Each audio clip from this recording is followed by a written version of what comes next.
1. So I stupidly went with a cell phone company I've never been with before. Let's call them Itty Bitty Cell Company. They rent lines from Schmokers, I'm Canadian by the way, and resell them as their own company. So I switched to them because they have some decent plans. I moved 4 lines. Well, long story short, time goes by. I'm not happy with the service because I'm constantly going over my available gigabytes for my plan, and it doesn't make sense. I don't think Spotify uses that much data, does it? Well, last week I tried to port the 4 lines to a new company. Well, Itty Bitty has port protection on the phones, as I had a bill coming due soon. Wasn't due yet. I paid the ransom money and was promised they would be released within an hour or 2, and they would email my account number because they would give it to me over the phone for some reason. The time came and went, and of course it wasn't sent to me, and it was a Friday evening, so nothing got done, and they're closed over the weekend. So Monday I tried to port the lines, still no go. The damn things are still under port protection. So I friggin' called, emailed, and texted every available option. Escalations finally called me and said they don't know why customer service said it would be released within that time frame, and she would talk to them. Now she's saying Thursday, today, the 18th, as writing this. They estimate it will be released. Nope. This is the message I got when I sent one to escalations, saying essentially, WTF. Hello, Christy. We have 3 of your lines ready for release. We're just processing the 4th one. As we started the other day, Thursday was our estimate. Tomorrow you will have all the information for our 4 lines. That is now confirmed on my end. Thank you for your patience, Cheryl. Itty Bitty Cell Company. Well, guess whose phone bill is due tomorrow?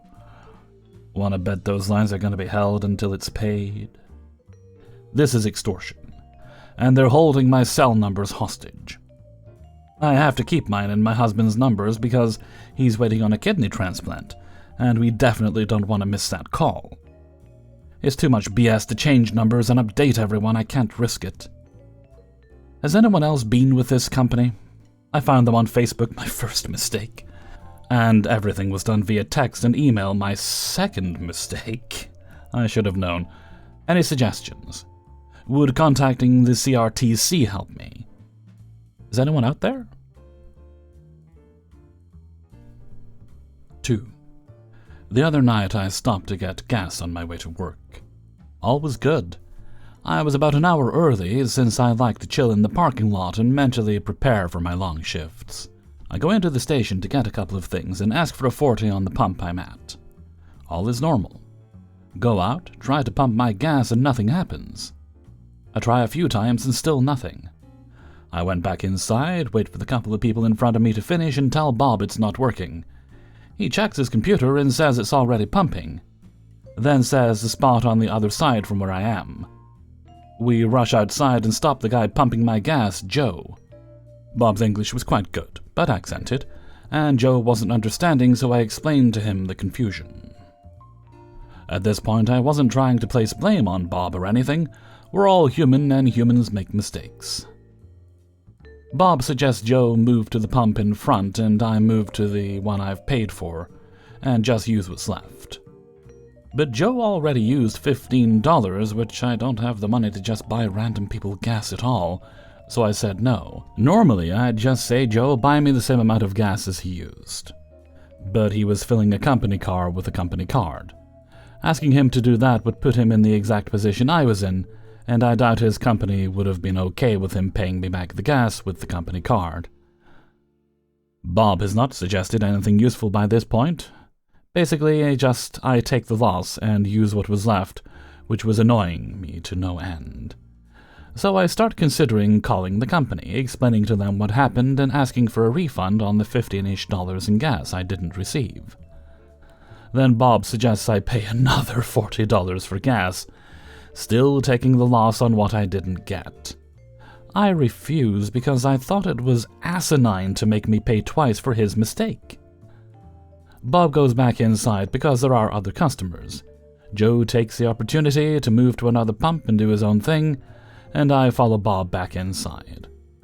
I waited until it's my turn in line, and Bob still has no idea what to do, so hums and haws at his computer, then makes me step out of line to deal with more customers. By this time, I was more than a little annoyed. I'd been there for at least 45 minutes, had to get to work, and lost my me time before work because he couldn't listen. And he's helping other people first. Finally, I tell Bob I can't stay to figure this out because I need to get to work, but give him my info or I can call and get a refund. And he just pulls out the money used for gas from the register and gives it to me. Checked my bank account today and the rest of the money that wasn't used was sent back, so in the end no loss, but jeez. Moral of the story, triple check to make sure the gas station employee knows what pump to put your gas on. 3. My husband Michael is from a large family. His father was one of 13 children, and amongst them 50-plus grandchildren. Given the age ranges, some cousins had children when others were barely out of diapers. Michael is the youngest of 5, but the only one important to this story is Andrew, 5 years older than Michael. One of the older cousins had 2 kids, abandoned his family, and went with someone else. His daughter Rose did not grow up with her father's extended family. As an adult, she got into contact. Eventually she married, but it was lousy. For some reason she fixated on Andrew, about 12 years her senior. She would call him every single day, pouring out all her problems. When Andrew spoke of taking a trek through Asia, she insisted she be invited along with him paying. Mind you, Andrew and Rose live in different time zones. They rarely interacted in person. After a few years, Rose's husband left her for someone else. She spiraled for a while. She lived near us, but thankfully moved. She had joined an MLM. Then, a few years ago, Michael was beside himself with laughter after talking with Andrew. I was dying of curiosity. Then my jaw hit the floor. Rose had contacted Andrew and told him that they needed to have a child. She had no children, and her window of opportunity was closing at age 40. Andrew was weirded out and explained that, as cousins, they shared too much DNA. Rose responded that she had already checked with her doctor, and since they were second cousins, it would be fine. By the way, Andrew is single. Andrew tried explaining that he did not have kids because he does not want kids. Rose ignored that and kept pressuring him. She told him that their baby would be 100% West, their last name, which is not how genetics works, and also, ew. Pretty sure she only gave up due to the pandemic. Ironically, at the same time, Andrew's prom date contacted him after her husband died, offering to marry him so he, Andrew, could take care of her. More than once I asked Michael what would happen if Rose and prom date found out about each other. Michael would just shake his head. Hellfreezer's note, I want to see what would happen if they find out about each other. I think I foresee 2 possibilities. 1, let them fight. Or 2, they get together and can take care of each other and then yay, they found love. But whatever, please leave poor Andrew alone. Although respect, without even trying, that guy's got massive game. 4. For those of you who have family that gets along, appreciate it. This all started when my aunt was banned from my uncle's holiday celebration. We didn't want her to spend holidays alone, so my mom invited her to our house. Wow, it was a disaster. Some highlights. She showed up a day late, and didn't tell anyone that she decided to change her arrival date. It's an 8-hour drive to my mom's house from her house. My house was 8 hours from the other direction. She brought a bunch of really bad kielbasa and really tasty pierogies, but didn't tell anyone. She trashed my mom's kitchen in the process, clogged up the sink with fat, and now we're stuck with 10 pounds of low-quality kielbasa.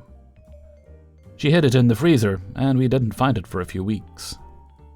She got into a shouting match with my mom because they only had liquid soap and no bar soap.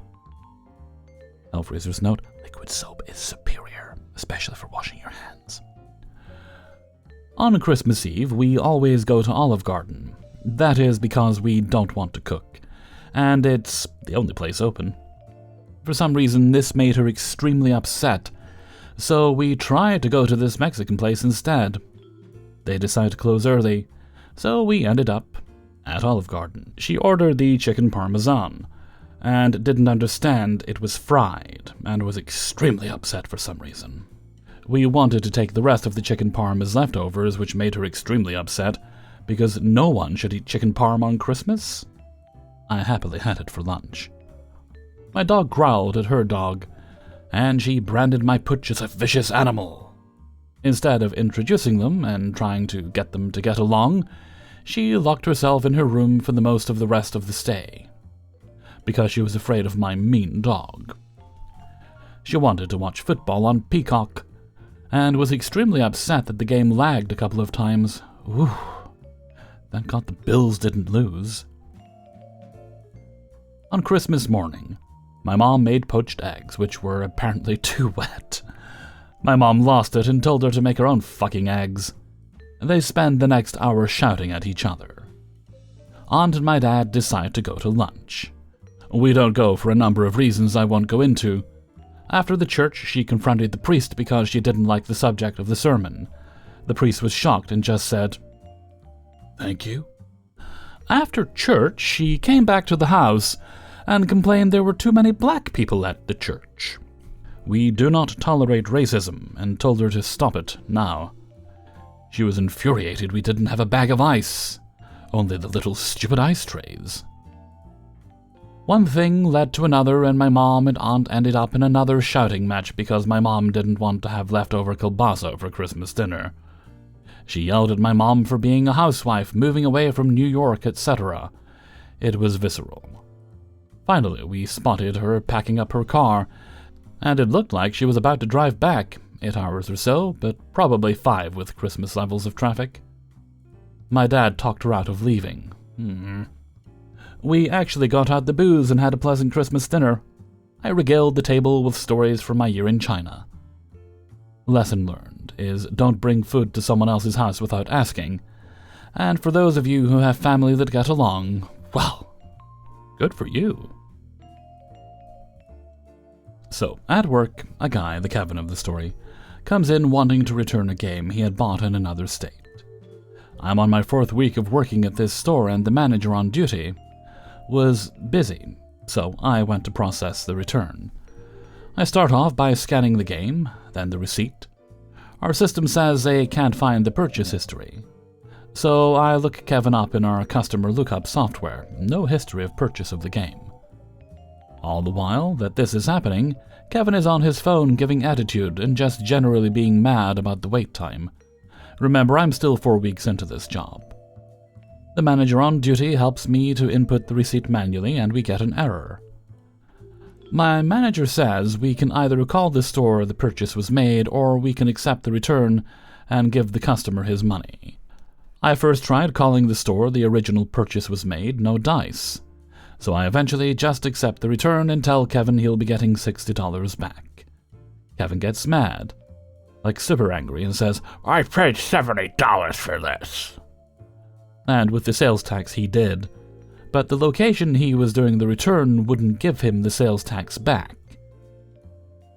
He gets angry, and I apologize while the manager calls the manager one step above them. The Kevin first tells me it's okay, then mouths while pouting to the manager that it's their fault. At this point, the manager asks me to better explain the situation to the higher manager. I give the details, and am told to tell the customer that there are 2 options. Option A, he takes the $60 that we can give him, or option B, he goes back to the store he bought the game from to get the full amount back. Angrily, the Kevin takes option A, and as he leaves, reminds me that it's not your fault, it's theirs, referring to the manager. My manager tells the Kevin to have a day due to his behavior, but before he can make it out the door, he has to have the last word, and calls the manager a stupid bitch. I ended up having a breakdown. This was my first Kevin or Karen where I was the employee and not a shopper, so I head to the back to calm down. After I returned, I expected the situation to be over, but it turns out Kevin started calling many other stores in the company to get the number for the district manager and make a complaint against me and the manager. Well, given that it's against policy to give the personal number for the district manager, the Kevin didn't get it. However, it didn't stop the Kevin from calling multiple stores multiple times. Yes, even our store, just to be able to complain. It wouldn't surprise me if he tried going in tomorrow to try to get the $10 back from sales tax. Now, as I said, I'm 4 weeks into this job and still don't know everything. But my company makes the rules and I have to follow corporate. Prices vary from district to district. And I will say the store he bought the game from was out of the district that he was trying to return it to. I don't know how the system works, as I'm just a low-level worker. I mean, I wasn't even hired at the location I was working at. I'm just trying to get all the hours I can, as hours across the district were cut. I'm low on the totem pole, so I don't get prime hours. I'm literally new to the working world. I'm 23 with a degree and working part-time at this job. So obviously I'm not going to be 100% correct. But everyone's saying that me and my manager were in the wrong. Some insight. We're both neurodivergent, and we're both fairly young. The actual manager wasn't able to be on the clock due to being close to overtime that wasn't approved by the higher-ups. And the area this store is located in isn't the best side of town. I get there was wrongdoing on all sides, but there's not a whole lot I'm able to do at my position. Remember, at the time of writing this, I'm 4 weeks into this job. Hellfreezer's note, it seems that from looking at the comments in response to this story on Reddit, it is standard in most places to return the tax paid with a purchase in most places. And while that was incorrect in this situation, as the OP explained, they're inexperienced at the job, the customer in this story was somewhat rude and belligerent. As they always say, you catch more bears with honey, but they're usually yellow and they wear kind of orange shirts. Or maybe that's bees. Do bees wear shirts? Hey everybody, Hellfreezer here, and thank you very much for listening to Idiots in the Wild, episode 156. And thank you very much to everybody who allowed me to use their stories in this video. Before you go, please do hit the like button, and share the video with friends and family. If you'd like to get early access to these videos, then not a problem. You can do that by joining my Patreon page, which is linked in the description of this and every other video. Well, just about. You'll also find a link to the Hellfreezer merchandise store on Teespring. And if you really like today's video and you must leave a tip, oh alright then, you can do that by clicking on the heart with the $sign in the middle underneath the video. You never have to do it, but I appreciate it, and it is very, very helpful. Okay. Don't think there's any other business today, so let's move right along to Hellfreezer's question of the day. And today's question is, what is one song always guaranteed to make you misty-eyed? Now, even the more stoic out there of us who might be like, oh, I never cry, come on now. Sometimes you feel that sting. For me, it's a song by a guy named Dougie MacLeod called Caledonia. It's a very Scottish song, and it's about homesickness. It's essentially the Scottish equivalent of Take Me Home Country Roads. It's a very similar vibe to that. Dougie wrote the song in 1977, and while not literally, it's often known as, by some people, as Scotland's unofficial national anthem. It's certainly one that that tugs at the heartstrings, and goes a little bit like, well, I don't know if you can see the changes that have come over me. In these last few days I've been afraid that I might drift away. And then you move more toward the middle of the song. It goes a bit like, so let me tell you that I love you, that I think about you all the time.